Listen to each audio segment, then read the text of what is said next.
Welcome to Tips, the Townsend Institute podcast series, a show produced by the Townsend Institute at Concordia University, Irvine.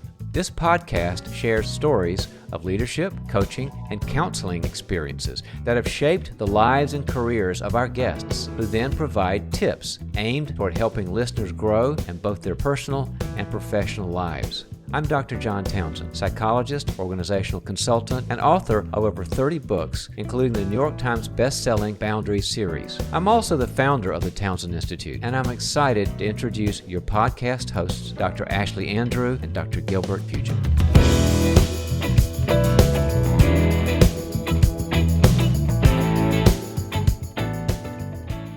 Well, everyone, it has been a long time coming. Boy, are we excited to welcome Dr. Townsend's co-author, business partner, and friend, Dr. Henry Cloud, to the Tips podcast.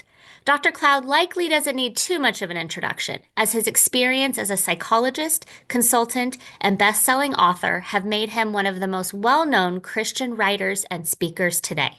That's right, Ashlie. It's hard to believe Henry and John's work on what would become the best-selling Boundaries series, selling over 20 million copies, began 4 decades ago. Today, we walk down memory lane with two good friends as they recount some of their most profound and hilarious moments. We've all waited a long time for this one, so without further ado, let's get started.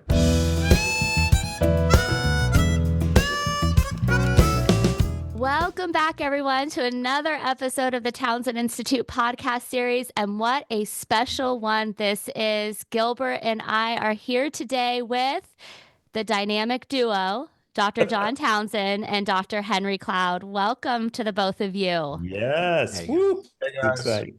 We have been waiting for an episode like this since the inception of our podcast. We're excited to have these two together to hear more about their long-standing friendship and just all the years of amazing work that has gone on to influence, people and communities around the world. So we're going to jump right into it. And Dr. Cloud, thanks again for being here today. Tell us a little bit about those early days, that relationship that started with you and John way back when. Oh gosh, I don't know how to make that short, but the way it actually started was so John's way older than me, and he had gone to seminary before he went to graduate school. So Remember that I get to do the podcast after this when you're gone. Just kind of keep that in mind, Henry. I know you can give them tips from ARP and other places, but what had happened was I had entered our doctoral program a year before him because he was at seminary, and so then he came as the class behind me, and so I signed up to volunteer to help new students move in. So they assigned me Townsend, and I didn't know him. We had some mutual friends in Dallas, but I didn't know him.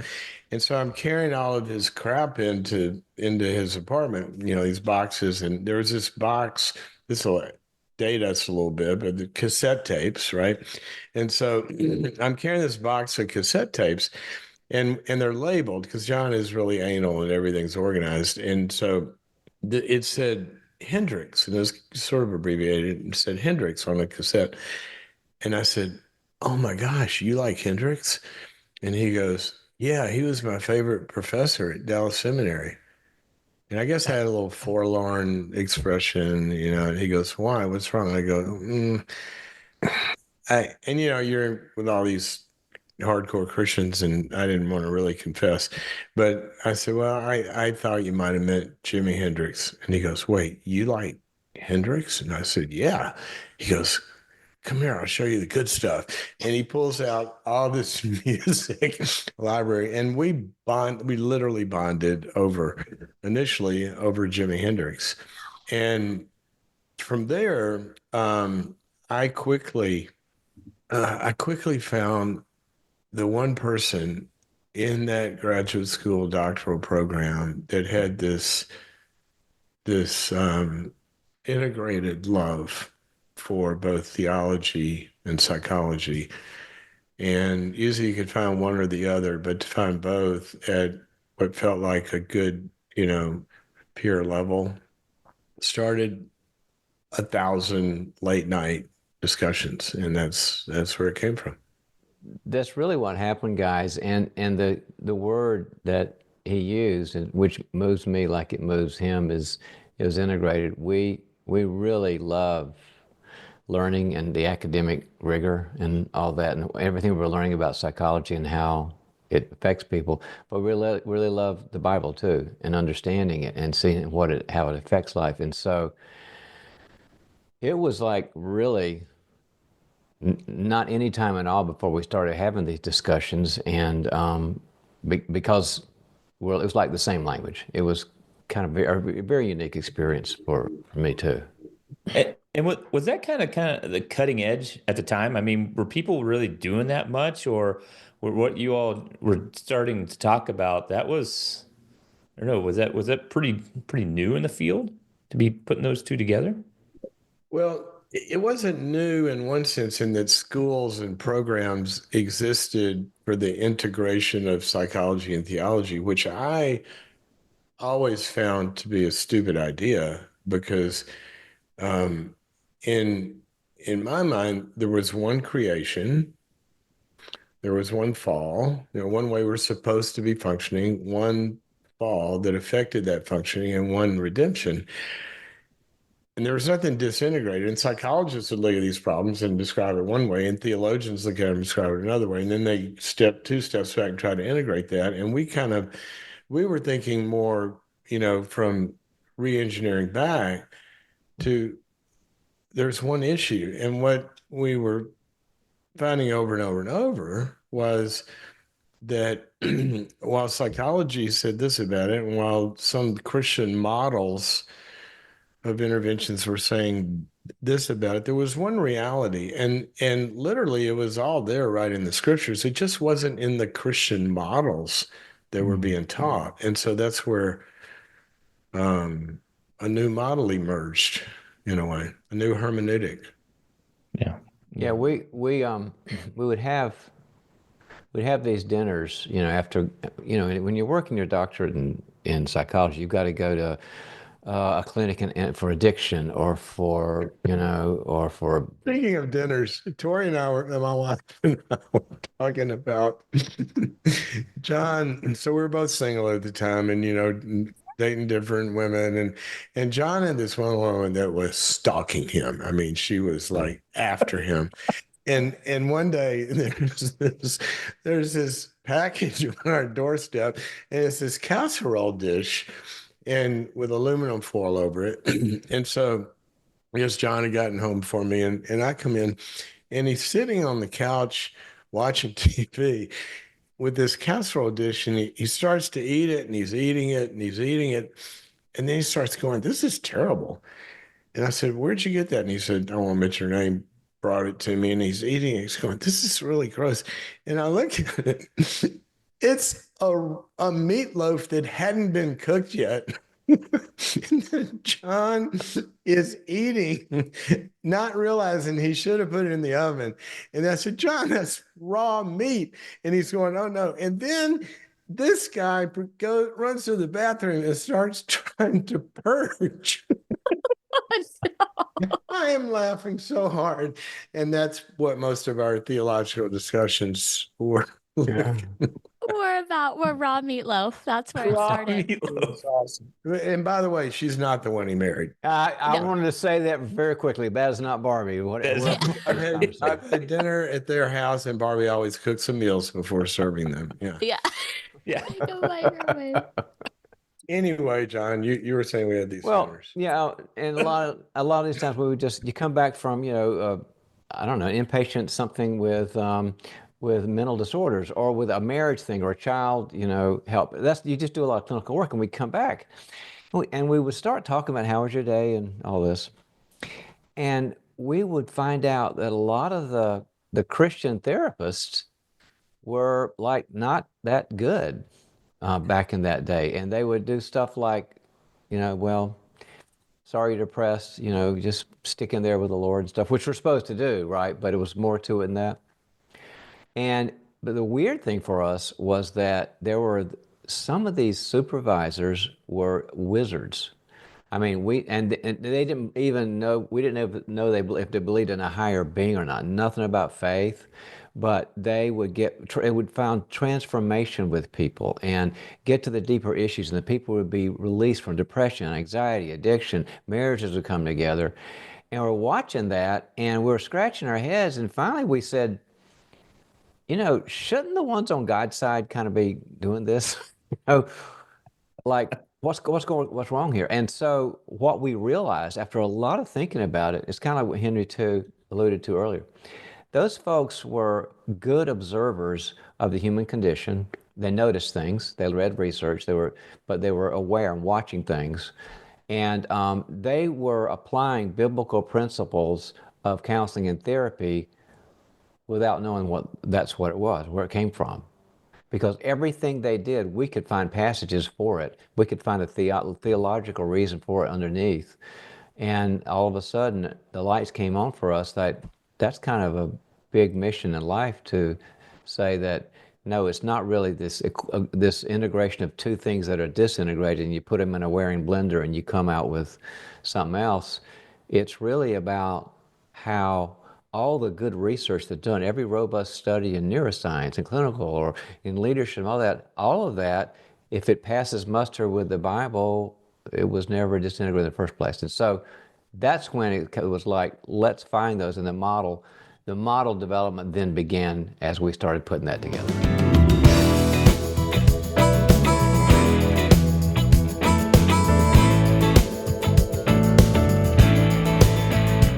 Obviously, both of you are so well researched and published up to this day. And we're going to get into, Henry, your new book that just came out as well. But going back to the beginning and the Boundaries book, which then became the Boundaries series, right, with over 20 million copies sold, we think. Talk us a little bit through kind of that partnership, maybe how you landed on that title or how that initial writing came to be. Well, I mean, I remember, it's a simple answer to come up with, because I remember it like it was yesterday. We had been out because we were developing a hospital system and treatment centers, and so we had to standardize that for training of all of the psychologists, and so we would do public seminars on part of the models, and I'd written a book called Changes That Heal that had the model in it. John had written a book called Hiding from Love. But it's a 4-stage developmental model of how spiritual growth affects, the psychological developmental steps that cause all the symptoms in life. Well, it's not complicated, but it's profound. And it shows how we're constructed as humans. And the first one is obviously, first stage in human development is attachments, right? Our connections. And then what happens in the second year of life and in brain functioning and all that is then you've got to learn how to be separate and have boundaries from the people that you're connected to. And so you got this dynamic tension of, in our connections, we also have to have limits and boundaries and freedom and all that. And then it goes on from there. So we would teach this stuff in public seminars. Well, we were having a planning day with a consultant. And he said, when you guys go speak on this, what are all the questions about? Because we'd always have Q&A. And we both started laughing. We said, oh, all the questions are about boundaries. Wasn't even close. The second part of the 4-stage model. And he said, why don't y'all write a book on boundaries? And I remember this like it was yesterday. I started laughing and said, that is a great idea. And I didn't mean it because that'll sell a lot of books. What I said was, that's a great idea, because if we write a book on boundaries, that'll answer all the questions and we'll never have to talk about this again. We can go on to stuff we care about. Literally. And so we wrote the book trying to be finished with boundaries. And it was like tossing a match onto a stadium full of gas. I mean, everybody has these issues. And so that's how it came about, really. Yeah, it was not some strategic idea. We just thought, it's a good thing to know, and you don't hear about it a lot. So we'll do a book, and people have the principles, and then we'll move on and do something else. Really was that thought. Wow. Well, and I can only imagine too, especially the influence it's had on the Christian circles and the environment, because boundaries can be a little bit counterintuitive to what we're taught in the church, which is Yeah. so much attachment, so much community. But really, for the health, right, those boundaries have to be in place. I know we've had a lot of church leaders come to our program and talk about how liberating that boundaries book has been for them, as they've had to realize that sometimes you have to create, right, that boundary between yourself and maybe some parts of the congregation in order to really thrive. Yeah, it's a big deal. And, Yeah, and and it kind of hit a nerve in the Christian world because, everybody's brought up rightly so to be loving, forgiving, forbearing, have patience, long suffering. But that's just half of the scriptures. The scriptures talks about, grace and truth. And Mm. when we're loving, there there has to be structure to those relationships. And love is not putting up with everything. There have to be limits and boundaries in the way that we love, and that keeps people from getting abused and being out of control. And that Mhm. just hadn't been emphasized, and people would think they're selfish if they say no, or they're selfish if they stand up to abuse. And that's kind of a nerve it hit.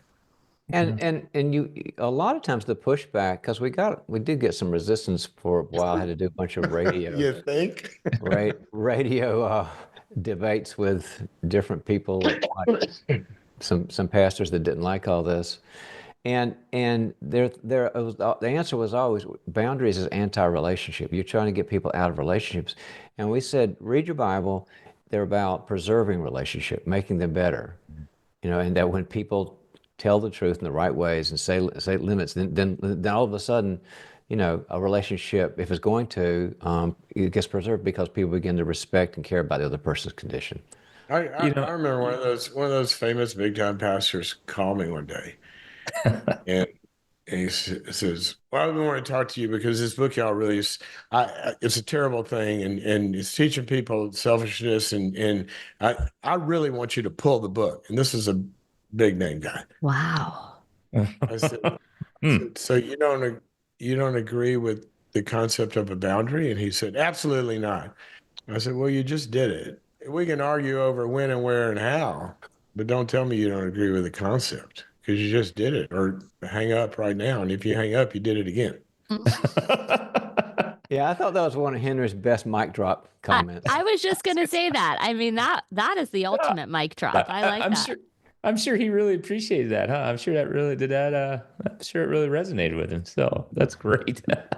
You just can't read the Bible very far without seeing boundaries all the way through it. But somehow it hadn't been taught, and people were suffering. I think that's Yeah. That's what it was. why it hit a nerve. I know your research on boundaries really started back when you all were roommates. I'm sure you had to have some boundaries there, other than just the meatloaf and stuff. But you made it. You made it out of. John, are you thinking about a line in a room?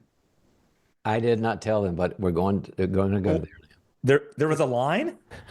Oh my gosh. We have Oh, to hear. this Was is it like masking tape down the center of the or was room? it duct Let's tape? It was Yeah. Duct tape thing. Oh, Yeah. let's hear it. Yeah. Let's hear about the line. Well, one, I mean, these are the stories we that lived didn't make it into the books. Yeah, This this is is the gold we here. were roommates. We were roommates for probably 7 or 8 years. Mhm. And so we lived in a few places. And one of us is really tidy and the other not so much. And there one time Let's say we one just of us has reasonable amount of structure and one's not so much. I think say one of us is anal and OCD. And so we decided, well, we shouldn't have a conflict about this. Let's just divide territories. So we literally in one Wait a room. minute. You didn't say it was a one-bedroom apartment, guys. Right. We Not had a two. we could not We afford could not afford a two. 2-bedroom apartments. So we That's turn the into story right there. so you got the two twin beds over here, but this middle ground could either you could either see it as amply decorated or cluttered. And so what we decided was, well, we'll just put duct tape down the middle. You live on your side, I'll live on mine, and we got along great. Whose is better Because decorated? that was before SSRIs, and I couldn't really work on curing his OCD. I just had to manage the illness. Well, but the cool thing was, actually, I think I did it while you were gone, and you came in after work and you saw it. And you never know what's going to happen when somebody does that. Like, was this an intervention, or you don't respect me? Oh, And Henry went, that kind of makes sense. Let's have lunch. It was like no big deal. I always appreciated the fact that it was, when I needed a little bit of a space there, Henry went, oh gosh, yeah, push your stuff to my side. It was great. Or my You side. know, I always wondered though. Remember when we moved to Begonia, and it that's a street. We had this duplex. Now it may have been because it was that first year that you and Barbie were dating, and we were starting the hospitals, and you were all over the place. But your room looked like a hurricane had been through there. I'd be like, what happened to you? I thought you were losing your mind. I go, do you remember that? That place was Yeah. insane. What happened to you? Um, I think I was in love. And so, Well, I like a that certain that amount of that, that structure. literally, if you go back to that would have been y'all's first year of Yeah. dating. And, a certain amount of structure is a good thing, and I always like that. But I was sort of into who is this person? Oh my gosh, I've never seen anybody like this. And I didn't even care. I would just get up and leave and go find her and go out with her. I mean, I think it was that. I think it probably was. Yeah. I kind of Well, felt validated. we are learning so much today. This is fantastic. I love this.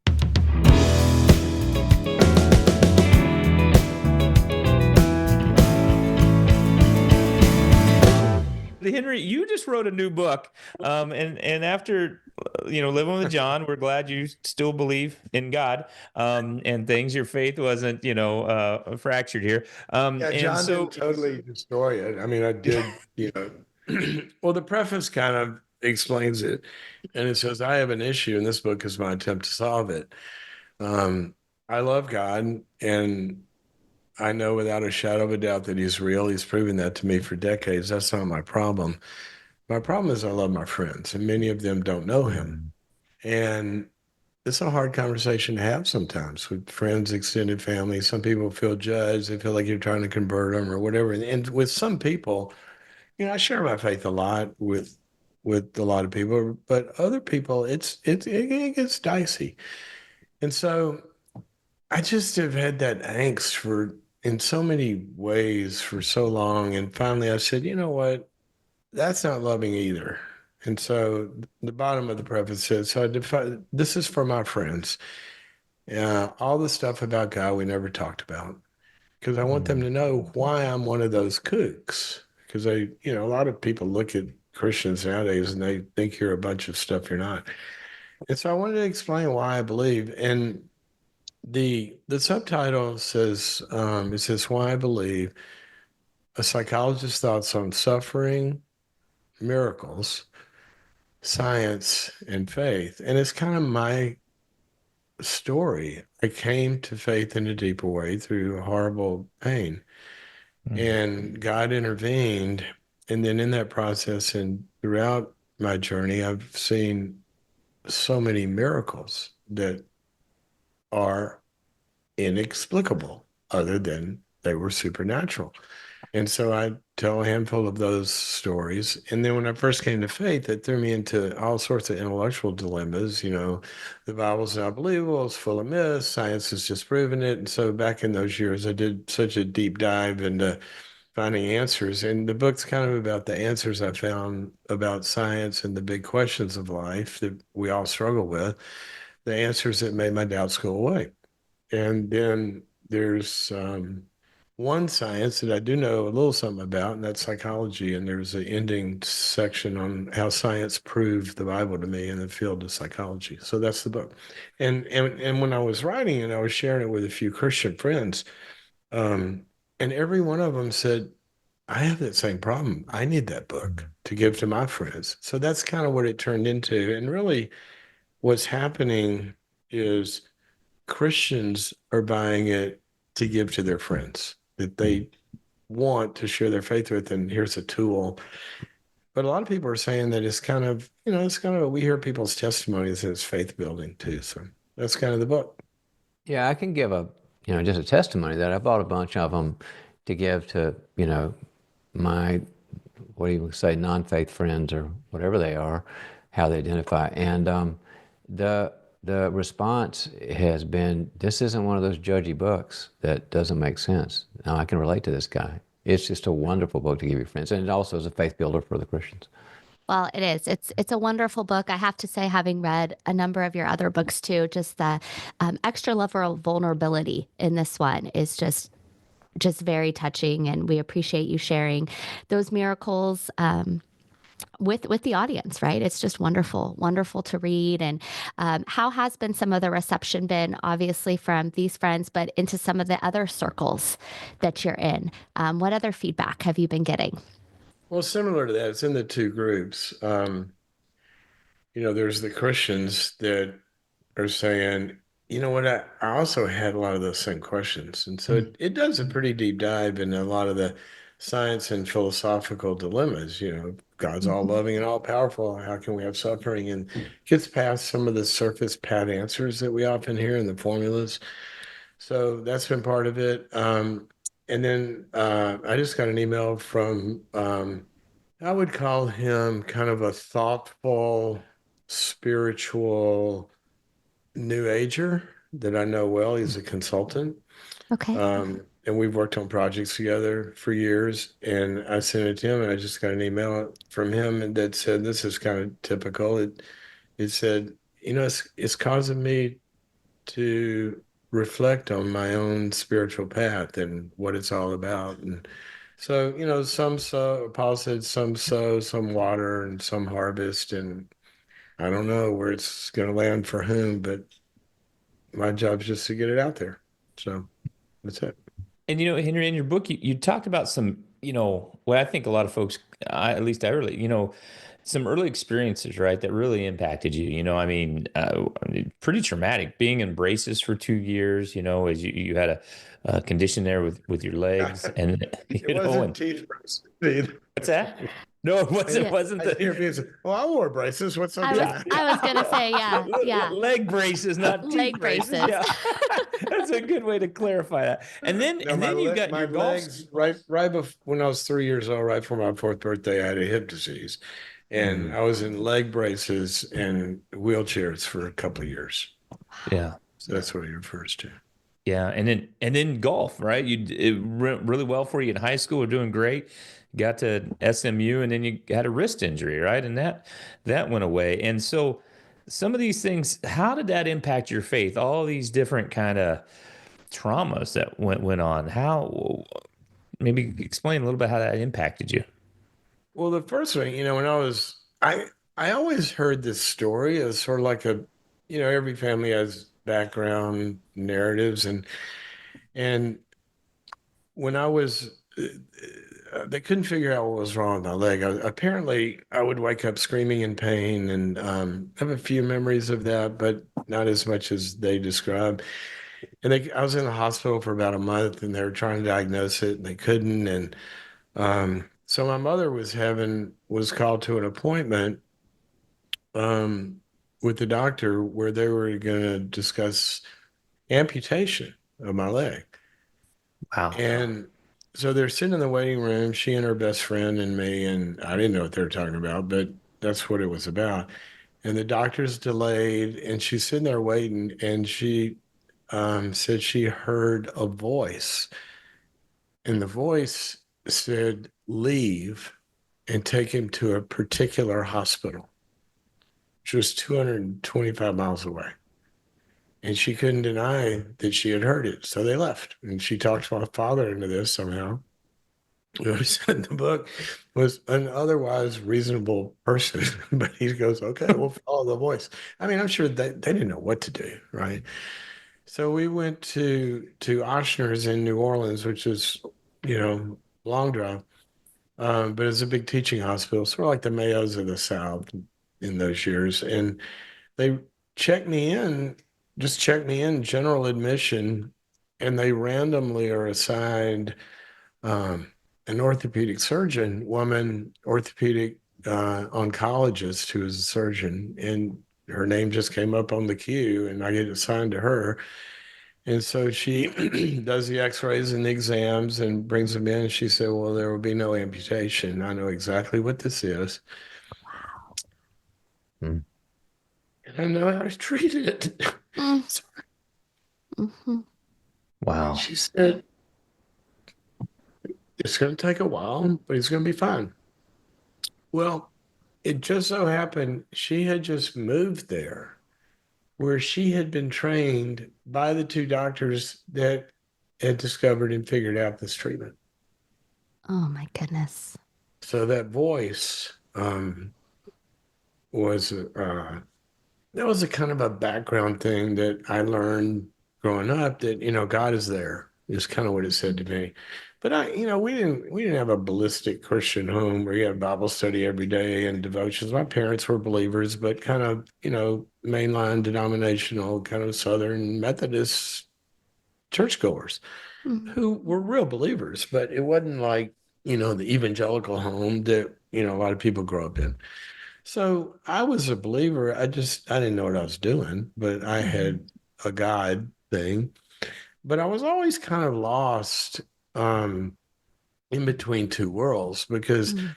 I always said, I like God, I just don't like his friends.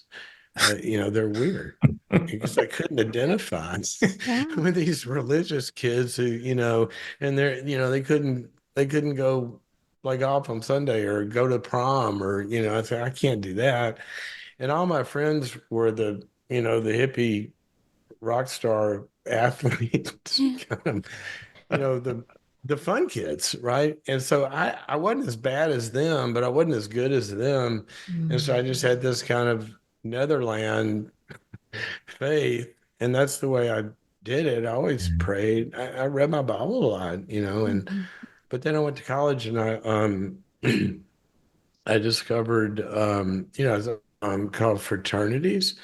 And I really had fun. I mean, you know, my first couple of years, but then when I had finally couldn't play golf anymore, I hit bottom. And that's when I reached out to God.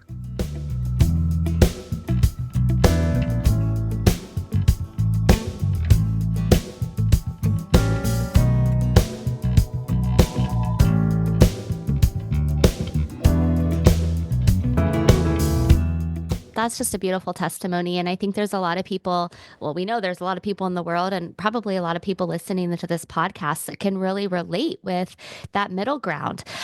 What recommendations might you have for those listeners today who really are kind of walking that path between, I don't live in this necessarily super religious area, but I love God and I'm not ready to be on this side?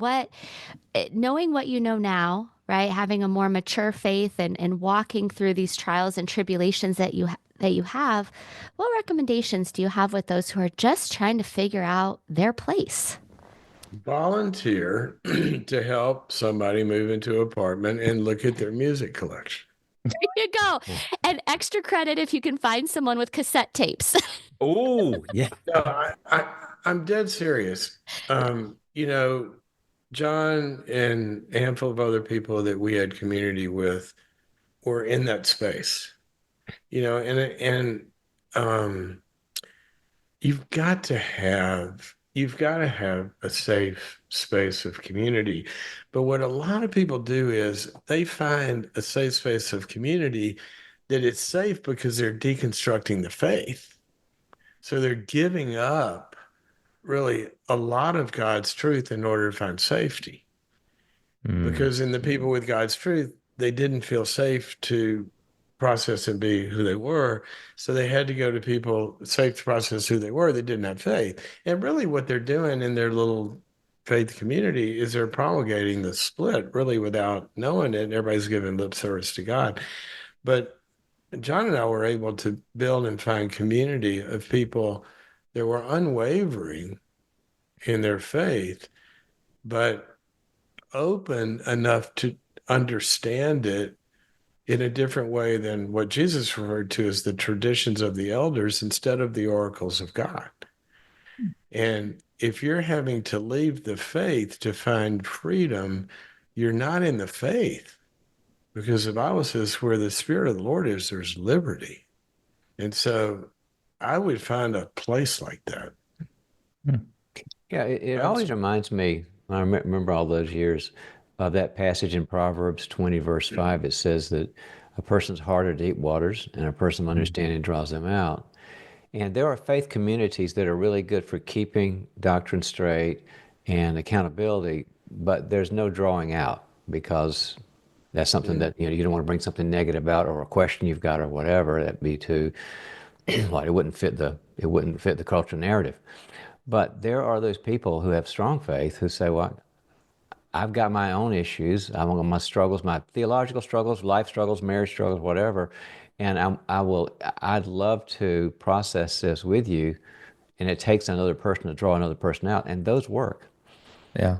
Henry and John, I know you've all worked a lot with leaders, right? Christians and Christian leaders. And right now, I know Surgeon General even talked about this isolation, aloneness. That's a epidemic out there. What do you think that you're seeing people, Christian leaders, struggles with today? What are your guys? What are you all seeing out there when you're doing your work? specifically about isolation. Or anything. I know that's one thing, but it's what are when you're out there working with Christian leaders today, what are you seeing that they're struggling with? John, were you going to say something?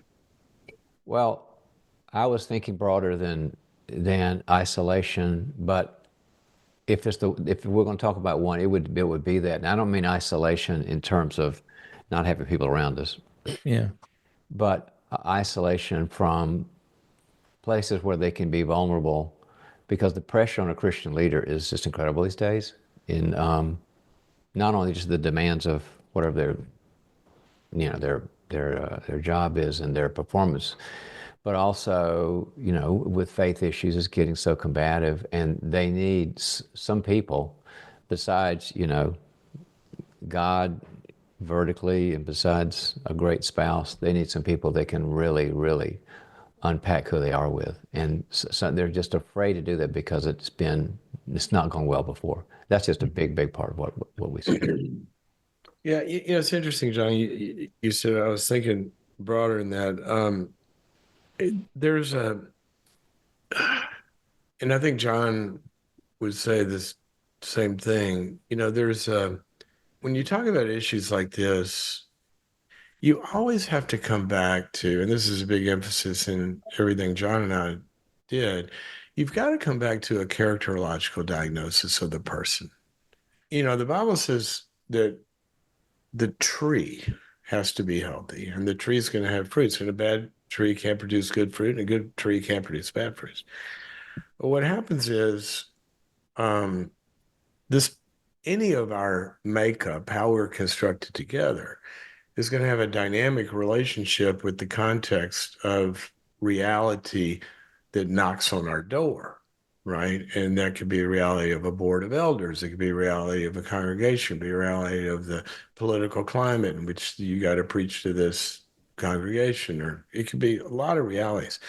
But what happens is those systems tap into who the person is Mhm. and their characterological dings or lackings or wounds or equipment or non-equipment.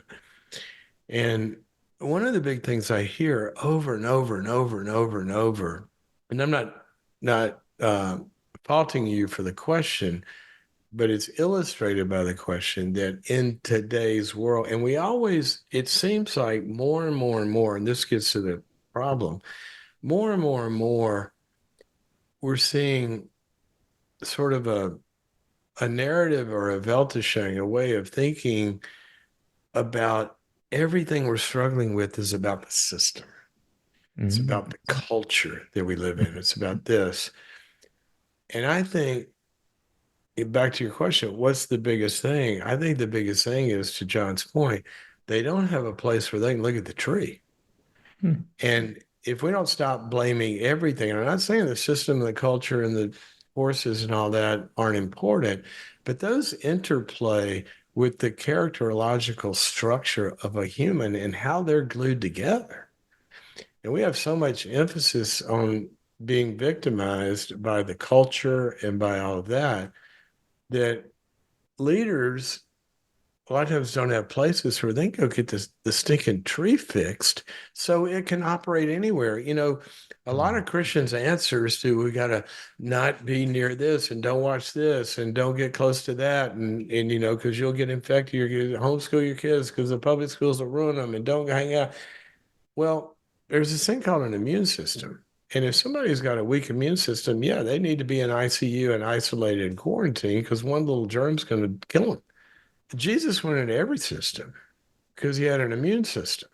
And so that's the character of the leader. And so what leaders, I think, need, and I'm not saying you got to go, the Bible says a wise person sees evil and hides himself. I'm not saying go, infect yourself with everything. But I'm saying that tough elders, tough congregations, tough climates, all of that, there are people that thrive in that and are fruitful, and there are other people that get dinged by it and crash and burn.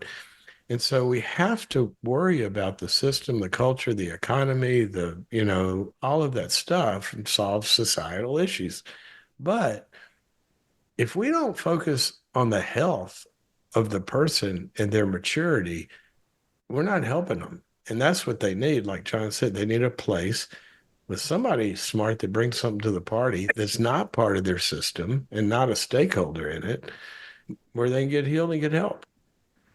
I had a brother-in-law who was a Navy SEAL. Yeah. And we lost him in Iraq on a mission in 08. But I got to hang around a lot of the SEALs with him. And the SEALs have a saying, no one rises to a challenge. You fall to your level of training. Wow. So when the pressures come, nobody becomes more than they are to meet these demands of the challenge. The challenge is going to crush you to the level that you're ready to handle. If you go to the gym and tell me to bench press 400 pounds, I'm not going to rise to that challenge. We're going to find out how strong I am. Mm-hmm. That's why we got to be building the individual's character structure.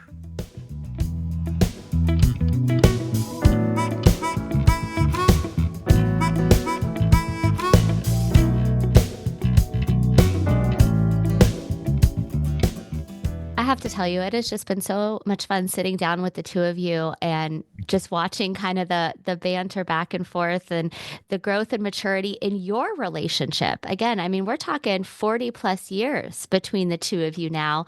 I'm wondering, as you think back on all of these times you've had together, How I survived. How you survived. And, That's and one. how much I learned about forgiveness as well. It's just been amazing.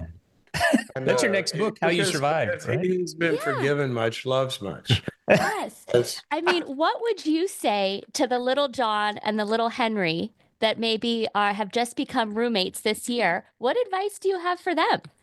That would be that they would have altered the course in some way that would have helped them, or Yeah, I mean, I'm just thinking back, if you could go back the 40 plus years to when you helped him carry his cassette tapes in, I mean, what would you redo? What would you change? Or, I'm just trying to think about maybe those two roommates just starting off now.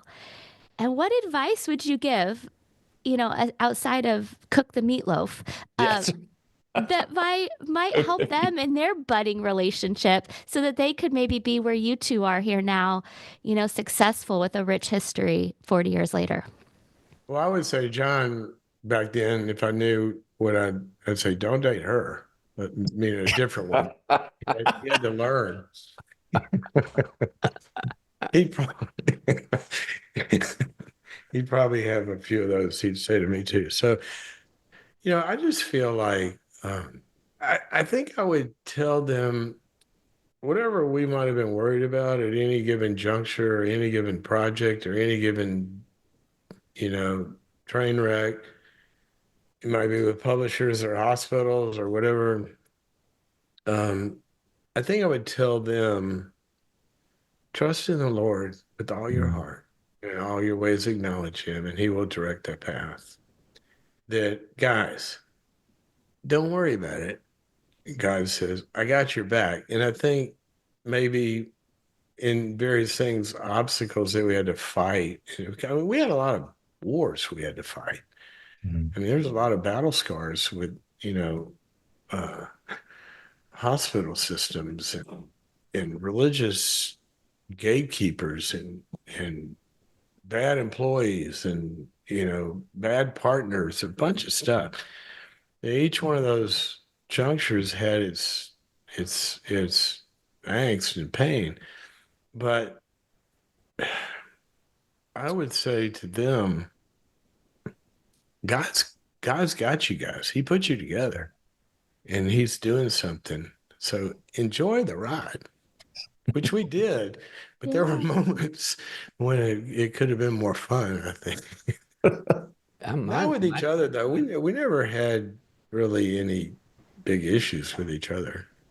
Yeah, I I mean, think that was one of the I am very patient, forgiving, and accepting. I know that's, why. Yeah. But And when you can divide the Yeah. room with masking or with Yeah. duct tape, that really helps too. So, one great thing was, Oh, finally, a great thing. Let's get this recording on. Yeah, well, it's on. Okay. you know what? John and I had just not good or bad because there were, all good things. We had very different tastes in women. So we never battled over, No.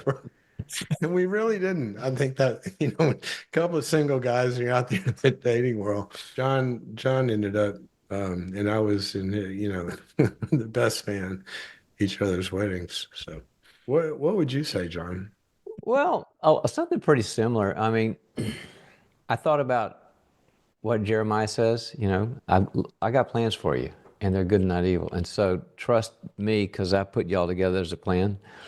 And that maybe less despair when things are really tough and what opposition we get or what failure or whatever. And just to remember that in the tough times.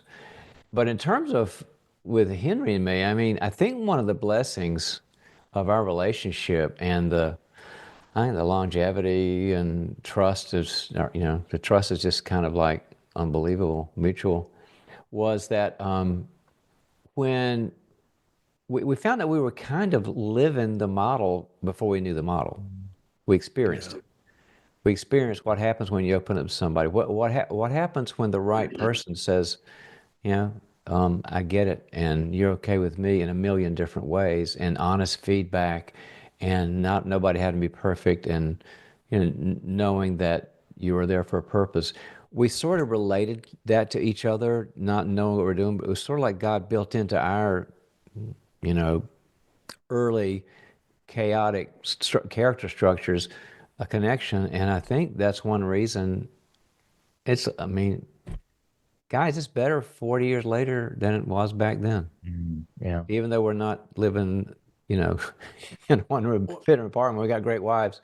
But I think it's because that character stuff started coming into the mix of our relationship, and it worked. And the training program we went through, we both had to be in therapy. And so we were both working out, our own issues in life with our own therapies. But we also, had this friendship where we were processing each of ours individual growth paths with each other. And that community, but also with somebody that knew what the hell he was talking about. I mean, some people have friends that don't bring a lot to the party, right? And that really helped, as acceptance and grace and all that. But also, John and I would be brutally honest with each other too. And I mean, it's never mean or adversarial, but we'd look at each other and I go, dude, that's just sick or stupid, or what are you thinking? Or, and that's really helpful. Yeah. And, we're in the context of great mentors. Phenomenal mentor. Yeah. Literally, we were so graced with the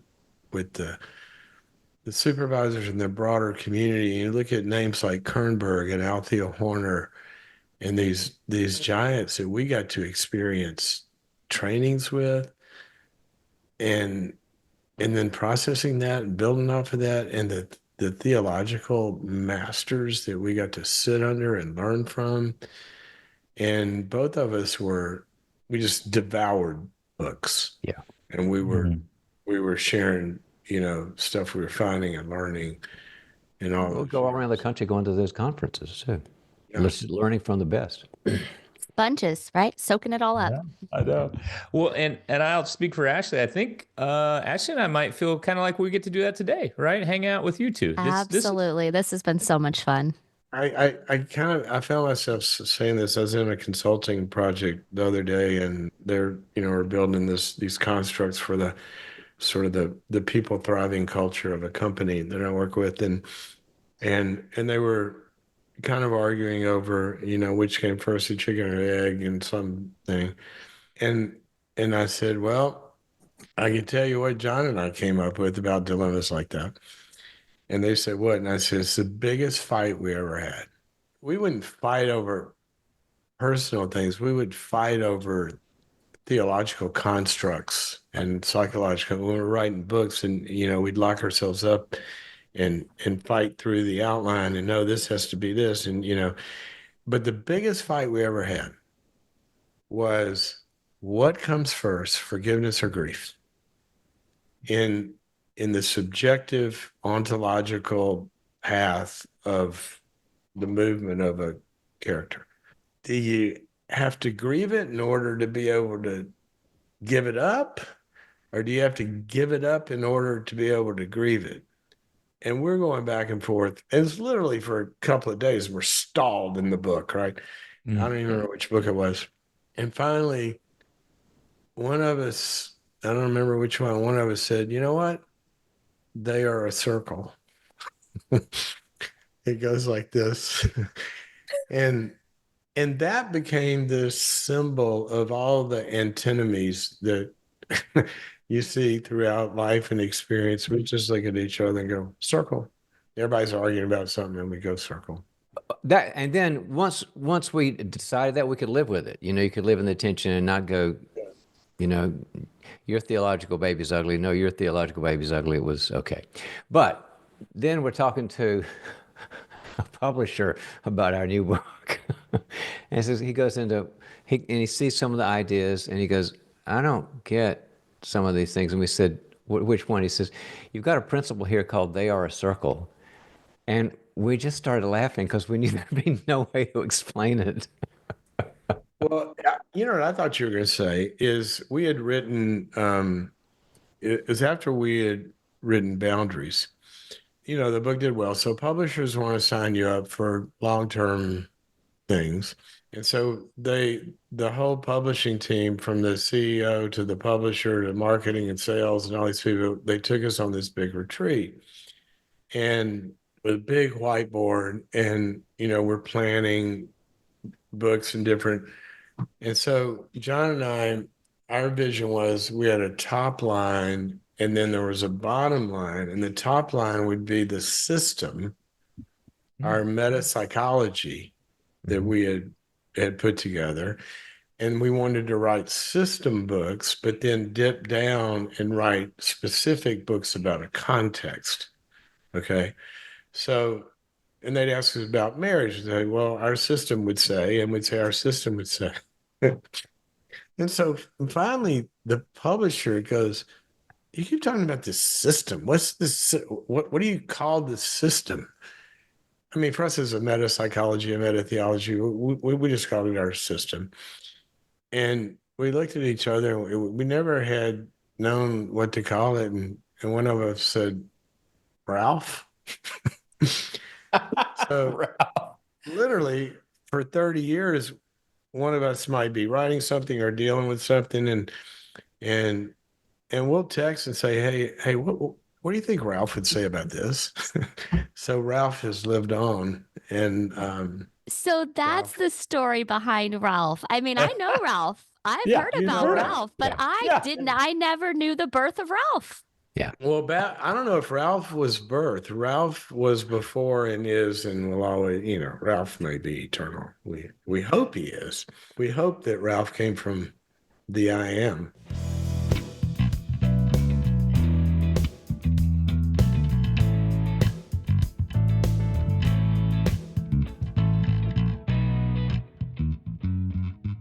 Henry, as we kind of end every one of our episodes, we ask for a tip. Is there a takeaway tip after all the things we've talked about today you'd want our listeners to walk away with? Well, the big tip is one I think we talked about earlier. It's about God. Mm. I mean, he is the vine and we are the branches. So obviously that's the one that we both have.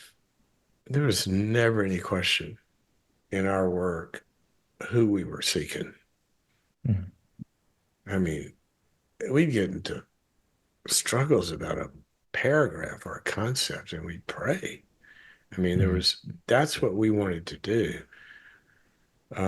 So after that one, I would say the takeaway tip, I think, from our work and our experience is what Ecclesiastes says, that two are better than one, for they have a better return from their labor. And there's no more powerful force in the universe than what Jesus prayed for in John 17, which was unity, that you might be one. And if you can find that, then, get in that canoe, because it'll work. Well said. Well said. Well, this has been such a pleasure, Henry. We can't thank you enough for joining us on the podcast and just how great it is. Both of you, so well researched, so smart, so well published, but just to really be able to see the friendship between you two is really just as inspiring as all the work that you've done. So thank you so much, John. It's so great. It's so great to see this other side of you and to learn this side of John that we didn't even know. We're going to have you back, Henry, for even more secrets. What side do you usually see? Well, not the masking tape side. So now I know what to bring to his house. Next time, this is great. This is great.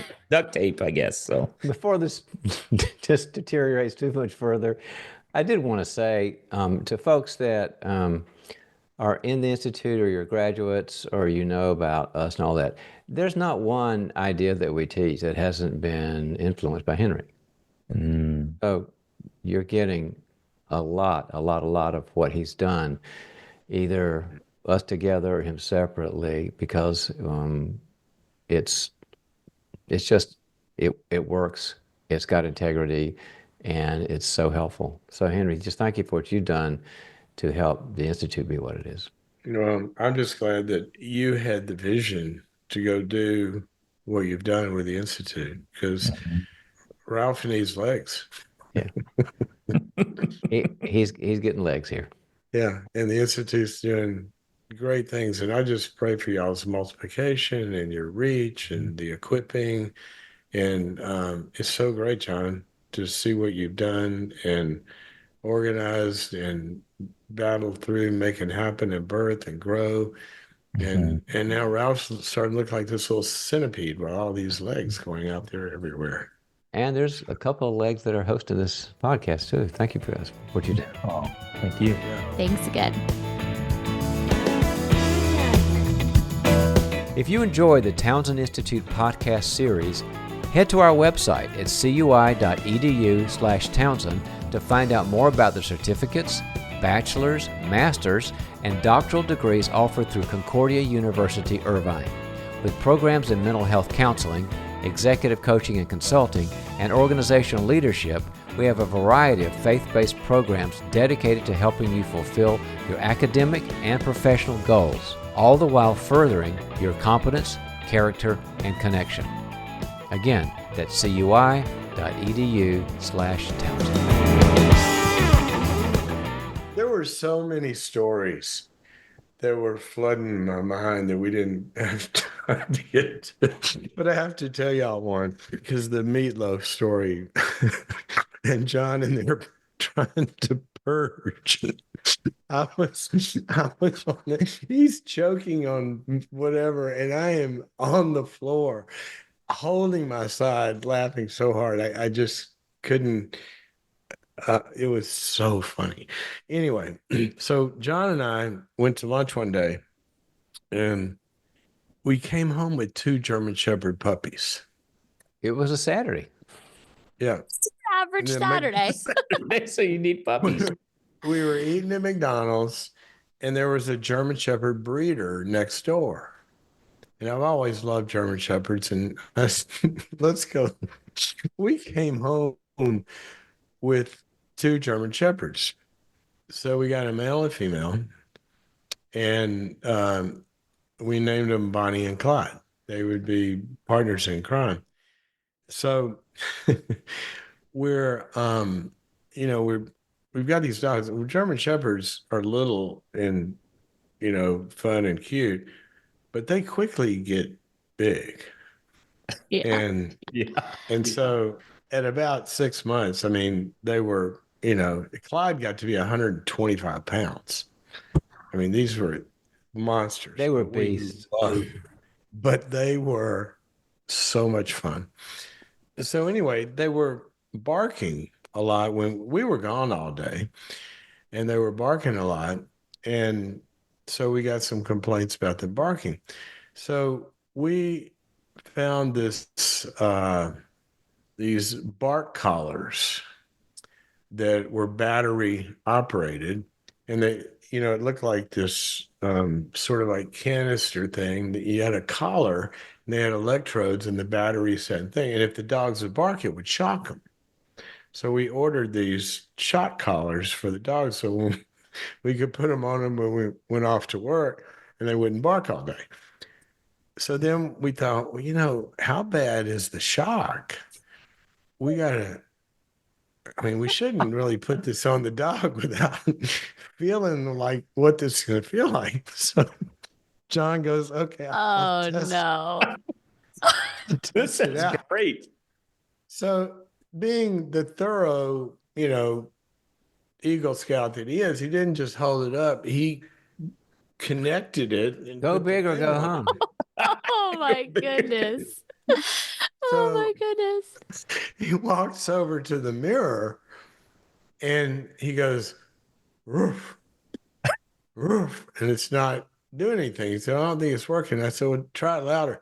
And he goes, roof. And when he did it, shocked him. He went, ow, ooh, ooh. And each time he would go, ow, it would shock him again. And he's caught in this loop. The circle. The circle. And it's shocking him. It was equivalent of the meatloaf moment. I couldn't help him because I was laughing too hard because he's like in this perpetual. Oh, it's there. Yeah. So John decides when he got married that Bonnie and Clyde had to be in the wedding. Oh my gosh, this just keeps getting better and better. So we dressed him. Clyde had a tux and Bonnie had a tutu kind of frilly thing, and they were the ring bearers. One of them had the pillow strapped to it. No, they each, I guess, with the rings, and they came down the aisle. And It happened. Wow. I'm thinking of so many stories. Bonnie and Clyde, John and I were not probably the best housekeepers.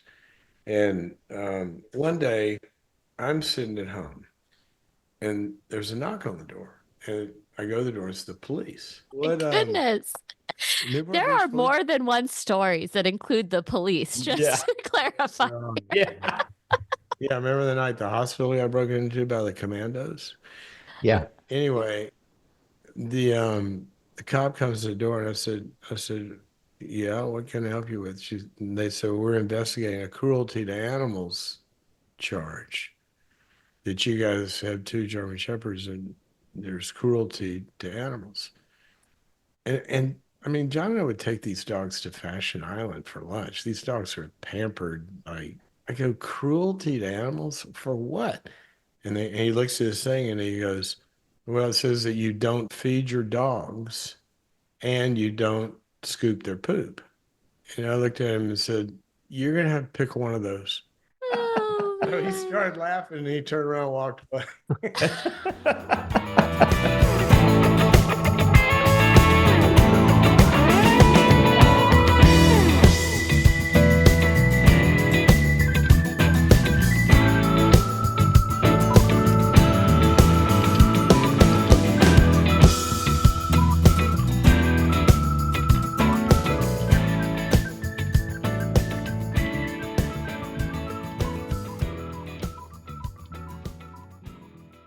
You said you can re-edit. You can go back and re-edit. Yes. Yeah. Can you do that? Can you re-edit 40 Years of John? 40 years.